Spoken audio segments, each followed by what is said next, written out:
একটি একাধিক পছন্দের পরীক্ষায় প্রতিটি সঠিক উত্তরের জন্য ৮ নম্বর দেওয়া হয় এবং প্রতিটি ভুল উত্তরের জন্য ৫ নম্বর কাটা হয়।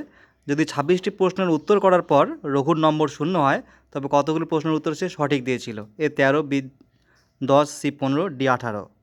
দেখো, একটি প্রশ্ন যদি সে সঠিক করছে তাহলে সে পাচ্ছে ৮ নম্বর এবং একটি প্রশ্ন যদি ভুল করছে তাহলে তার কাটছে ৫ নম্বর। দেখো, টোটাল কোশ্চেন ছিল ২৬টি, তার মধ্যে তার নম্বর এসেছে ০। তাহলে কতগুলি প্রশ্নের উত্তর সে সঠিক দিয়েছিল? তার মানে হচ্ছে সঠিক উত্তরের নাম্বার এবং ভুল উত্তরের নাম্বার যদি আমরা মাইনাস করি তাহলে আসবে ০। দেখো, এই ৮ আর ৫ এটা হচ্ছে নাম্বার, এটা হচ্ছে নাম্বারের অনুপাত। যদি আমি ধরি কত 8:5, এটাকে যদি উল্টে দিই যে 5:8, তাহলেই আমরা পেয়ে যাব প্রশ্নের সংখ্যা। দেখো, একটি প্রশ্ন রাইট করলে ৮ নম্বর পাচ্ছি, একটি প্রশ্ন ভুল করলে ৫ নম্বর কাটছে। তাহলে দেখো, আমি যদি ৫টি প্রশ্ন সঠিক করি তাহলে কত নম্বর পাবো? ৫টি প্রশ্ন যদি সঠিক করি তাহলে আমি পাবো 40 নম্বর। আর এখানে ৮টি প্রশ্ন যদি ভুল করি তাহলে কত নম্বর কাটা যাবে? 40 নম্বর, কারণ একটি ভুল করলে ৫ নম্বর কাটবে। তাহলে ৫ আসতে 40। তাহলে দেখো, এখন দুটো অনুপাত সমান হয়ে গেল, 40-40। তার মানে আমি যদি 5টা প্রশ্ন সঠিক করি এবং 8টা প্রশ্ন ভুল করি তাহলে আমার যে নম্বর থাকবে সেটা কততে পড়ে থাকবে? 0-তে। মানে কোনো নম্বরই পাবো না, মাইনাস প্লাস কেটে আমাদের 0 দাঁড়াবে। কিন্তু এখানে দেখো, টোটাল কয়টি প্রশ্ন লাগবে? 5টি প্রশ্ন রাইট করতে হবে এবং 8টি প্রশ্ন ভুল করতে হবে।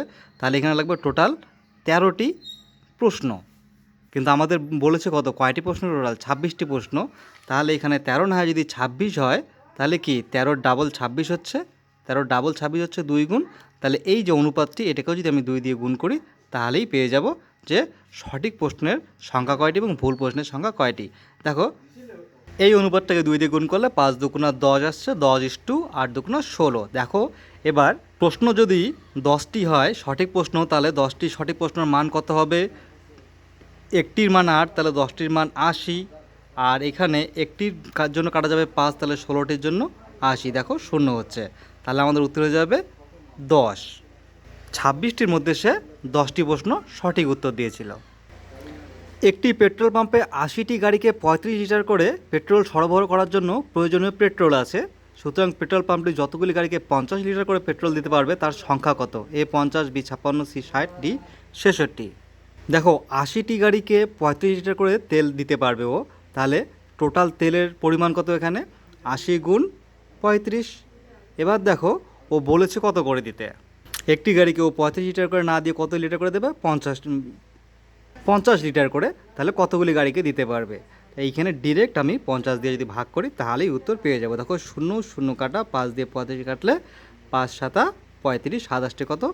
56। এই 56 হবে আমার উত্তর। এই 56টি গাড়িকে 50 লিটার করে তেল দিতে পারবে। উত্তর হবে অপশান সি, বি অ্যান্সার। এই অঙ্কটি তোমরা সমাধান করে উত্তর কমেন্ট বক্সে জানাবে। রবির 2টি অঙ্ক পরীক্ষার গড় নম্বর হলো 93।